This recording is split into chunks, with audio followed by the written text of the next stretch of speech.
What's up, guys? Welcome back to another video game review. Here on this channel, like always, I want to not only transparent, but I want to give you guys my 2 cents on things. So I'm an avid gamer. I like to consider myself a gaming connoisseur of sorts. I've played hundreds of videos over the years, and some of them stand out, some of them don't. But one thing for me is I always think that if you're not 100%, getting reviews kind of helps you make your own decision or just seeing what other people think, and that's where I come in, right? I'd love to share my opinion and give you my 2 cents, and then if you want to go play it. So I'm just gonna give you my pros and cons, my personal pros and cons, and see what you think about it. So if you like the content on this channel, please like and subscribe. Today we are going to be talking about Borderlands 4. Wow, number 4, right? What can I say? So, not familiar with Borderlands games. If you're not familiar with that, basically they consist of main story. You loot and you grind and you level up and you have skill trees, and then usually have a couple people to pick from, and it's a lot of repetition. That's where the game shines, is its replay value and its min-maxing capabilities. So just looking at it really quick, I have about 60 hours in Borderlands 4 as of this recording.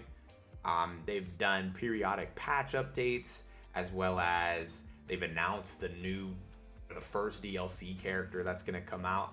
I think his name's Cash or something like that, and I'm sure that they're going to have like an expansion of some kind. They already have the DLC, right? So, right, like, what did I think about Borderlands? Or what do I think about Borderlands as a series?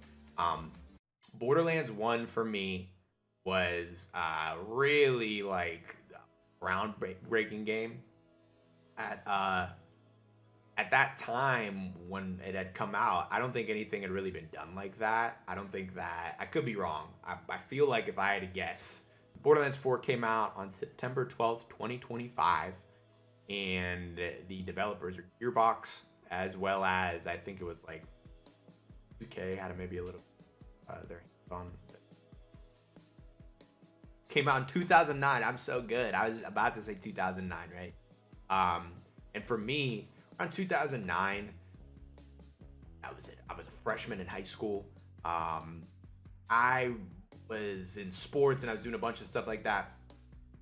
But 2K has always been a part, because it looks like they're a part of Borderlands 1 as well.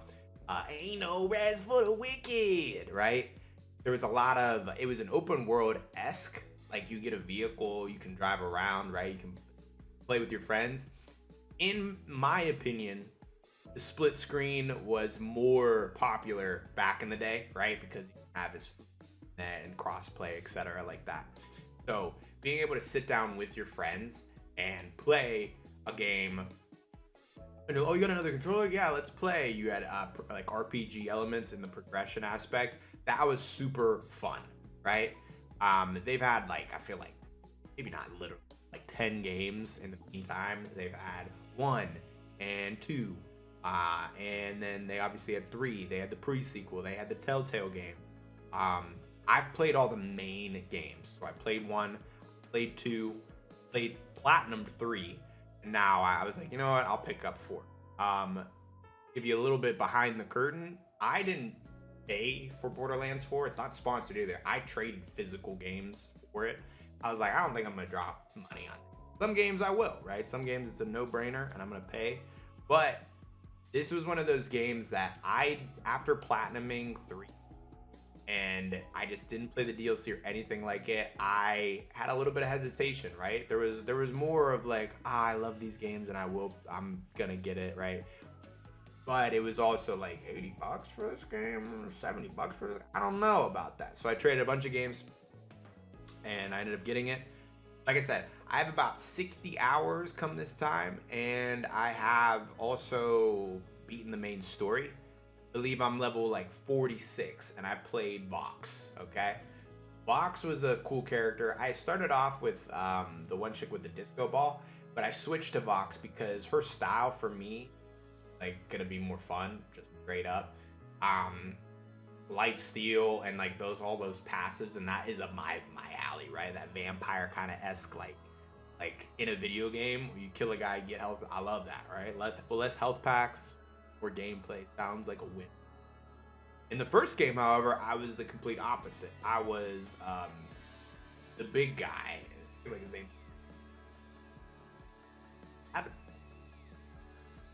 Brick. It was Brick. Okay. I was close. Thought it'd be fun when you have all these guns and my ultimate is just punching people.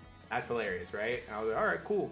They usually have a brute character, and 2, dual wielding was the big thing, that you could dual wield and shoot weapons at the same time. I think that was the one guy's ability, was that he could dual wield. He had like the mohawk and everything, and I played that character.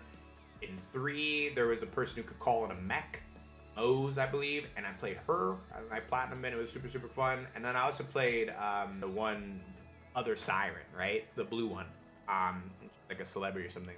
I played her as well. Super fun. It was. In this game, I played Vox, and for the most part, I did have a good time playing Vox. I really don't have any complaints. I like the fact that she's more energy, like kinetic is I think one of the energies. I feel like if I were to recommend just out the gate without going into any details, you're the type of person who does like to min-max. You like to see a lot of chaos and explosion on the screen. You like to have a lot of that different variety as far as like I said, skill tree, progression, and seeing the results. Just like boom to boom, right? Cause and effect. You want to do a lot of like sampling cause and effect wise. I think Borderlands is a great series for you. This game personally for me, it checked a lot of the boxes, right? And I guess I don't know what I was going in there looking for. For me, it always comes down to replayability, so I knew that I was going to get that. But they've gotten, it's unique, right? They've gotten away from the cell shading aspect, but at the same time, it's still there. I feel like it was really in your face in Borderlands 1, 2, 3. They were less up on it. So now, maybe it's just the overall textures are way better and have gone like way, way further than what Borderlands 1 was. To the point where it just doesn't feel, it feels like you're playing kind of just, I don't know how to describe it. Like, it's a cartoon, obviously, because it's a video game, but it just feels like I'm playing in like a cartoon kind of aspect. So it's not really grounded in the fact when they try to give you good graphics, it's a cartoon, almost borderline animated at the same time. So it kind of loses me. The effects and everything on the screen were pretty nice. Something notorious, I guess, with this game, and the feedback I've seen now in the time that it's been out, is just the fact that I guess it was having a lot of crashing, and maybe the one guy, the lead on Randy, I think is his name or something like that, he's basically dogging all the people who were supporting this game. He's like, yeah, get a better PC kind of thing, figure it out. Not really the best response you want to have. I don't want to feed that PR aspect into the game's performance.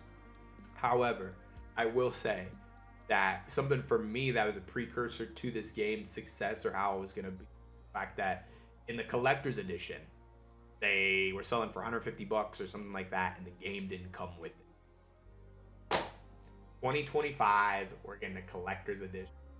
The game doesn't come with it. That's like something. So as soon as I had heard that, for me, that was a glaring red flag. Everything else after that, I really was surprised about. But that was the first, maybe of its kind, that I've ever seen, right? You see Elden Ring collector's edition statues. You get Melania's mask, right? This one, you get the mask. It's got to buy the game separate. So we're talking $200. We're talking $200 for a luxury, right? On the PlayStation 5, a luxury, right? You're another $200. Go ahead. Seemed a little bit wild for me. And this is coming from somebody who, we're talking collector's edition, right? We're talking collector's editions. What you know about that? I had some crashing on my end. I have a PS5 Pro. I had some crashing, and that's never a good sign, right?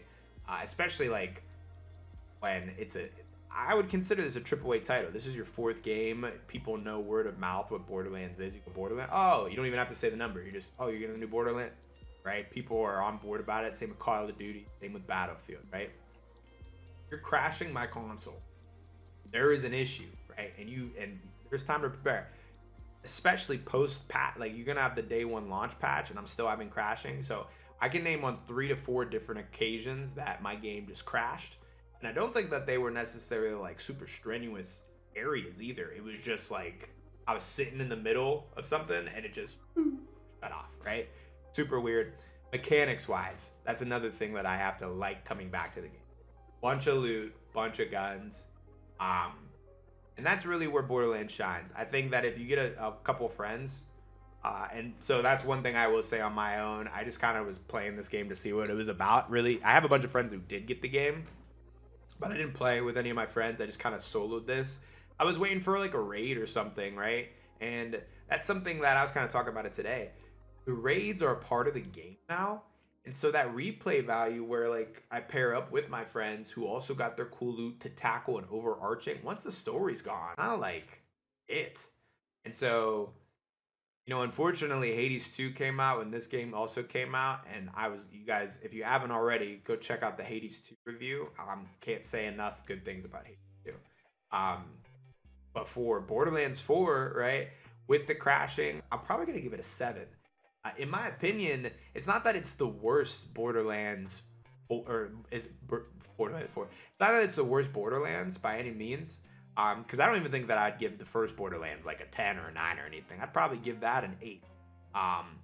It's just, in my opinion and in my experience, right? When you do a sequel or something, you're supposed to be one-upping previous games. And I don't remember crashing in the first game. I don't remember crashing necessarily in the second game or the third game, right? It's so when you backtrack on certain things that you were doing really well, candid instances of side quests, right? To platinum the third game, pretty sure I had to do a bunch of side quests to do that and do the collectibles and stuff. In this game, everything's spread out. And so I found myself towards the end game trying to unlock quicker fast travel to get to the goal quicker. And that is a part of the game. Now that's the meta. For me, just trying to traverse, like, okay, then I press up on the D-pad, or I press up to try to pull up the navigation aspect. It has a weird timing window, so I have to let it end to reboot it to show me again, instead of just having it up on the screen, having the option to just perpetually have navigation, right? Pulling up my map, because that's faster than waiting for the navigation prompt. It just seems really redundant. And for me, trying to navigate your game is half the experience, maybe more than half the experience, right? I feel like I have hours just driving from point A to point B. And something, I know it's completely opposite as far as format, but something that is a part of the integrity of the game is Dark Souls, right? Very hard. Like, you have fast travels, etc., but navigating the maps have the design of it, right? And love those maps. You love those portions. They stay in your brain. Borderlands 4, I don't even remember half of the navigation. I found myself taking zip lines and getting stuck in invisible walls. So it's not even a true open world. That was kind of frustrating for me, and it kind of took me out of it. So it's like I didn't know what it wanted to be. It wants to be a looter shooter, wants to be open world, but then it's not fully open world. And the looter shooter aspect, it's cool, but you have to grind now, right? Before, when you're getting golds, you're sparing, right? I play on the hardest difficulty of these games because I'm a vet, and I know Borderlands. I'm not gonna be surprised by the Borderlands, and it's just, it was a lot of like repetition to get a maybe 1% difference. And if I level up 4 or 5 levels, it's really not gonna matter. It's really that post 50 grind. And for me, I didn't do any of the side quests. I'll be just upfront with you. I did probably about 5 to 10, maybe 15 side quests. And when I got to level 40 plus, I didn't do a single side quest. I was just trying to get the game done, man. There was one weird side quest with worms trying to get freaky, and it just really, like, I was like, this is weird. And I just stopped playing the side quest. So this review is coming from somebody who, I'm not gonna attest that I platinum this one, right? Because I don't even know if I'm gonna go back necessarily. Something's gonna have to bring me back in, or I'm gonna have to run out of games currently to play. And there's just a lot of games out right now that you got Kirby Air Riders on the horizon. You got I gotta go back and beat Donkey Kong. I have Silent Hill 2. It's spooky season, right? So it's just, there's a lot of stuff in rotation that are good games. Borderlands 4, I feel like it's gonna be more fun with your friends for sure, which a lot of games are. So you know, it's kind of like a, but this one specifically, I would say it's gonna be more fun with your friends. If you are looking for a grindy looter shooter with high replay ability, I'd say it's, and you have maybe some extra money lying around, it's worth a shot. Personally, I'd recommend the strategy of trade for it. People still have physical media, do it, right? Just trade for it, and you'll see what I'm talking about. And yeah, I think I'm curious on what other people thought about the game. You know, if you were a big fan of Borderlands and you like all of them, tell me what specifically you liked about this game that it brought to the table that isn't in other Borderlands. But to me, Borderlands 3 was pretty good. I do like the vehicle customization, or like, I guess maybe that's what I'll say. Killing things in the game felt supernatural. And the customization, like costume colors, vehicle, all that kind of stuff, that was pretty rewarding. But when it came to like certain things, like I had some side quests, some of them that I tried to do glitched out completely, and I'm like, well, I'm just never gonna do it then, right? There's a vending machine one where you had to like sell things concurrently, and in my game it just glitched out, so I couldn't finish the quest. It's always on my HUD. I can't get rid of it if I ever like, unless I select a different mission. It was just a lot of convolution, and I wasn't a huge, so I am gonna deduct some points for that.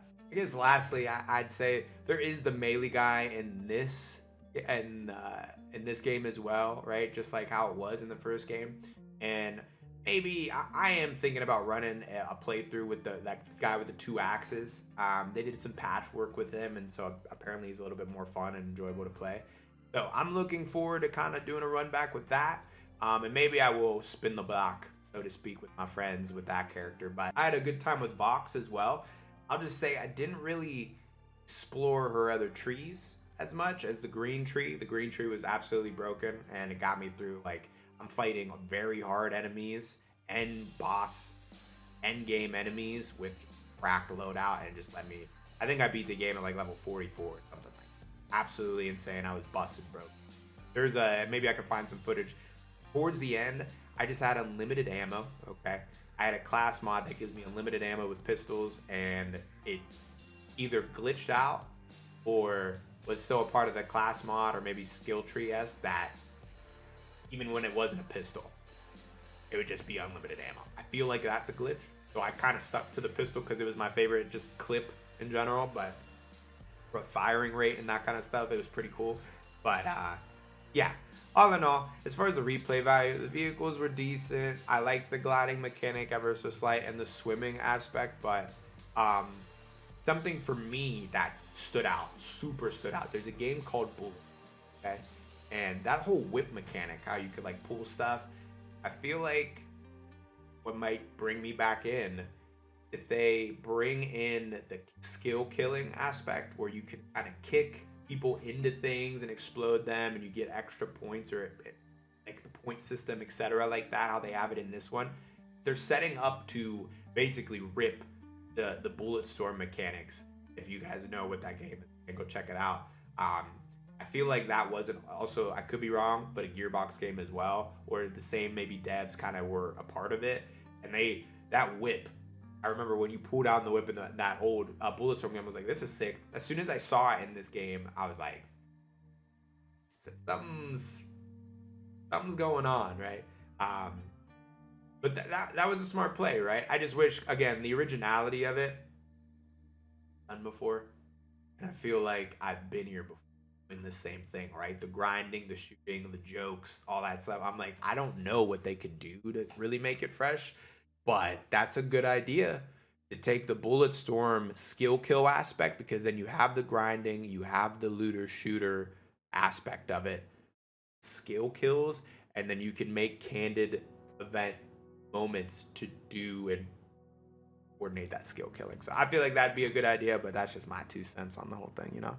Yeah, again, tell me what you guys liked about the game, if you liked it at all, if you're going to pick up Borderlands, and then maybe just, you know, in general, what other games you're looking forward to coming out this year or the following year, right? GTA 6, late next year. Ocon, late or beginning-ish, mid. They had that weird anime Spider-Man one that got announced or something like that. Yeah, but yeah. Let me know what you guys think again. And until next time, appreciate you stopping in. Leave a like and subscribe. Talk to you guys later. Bye-bye.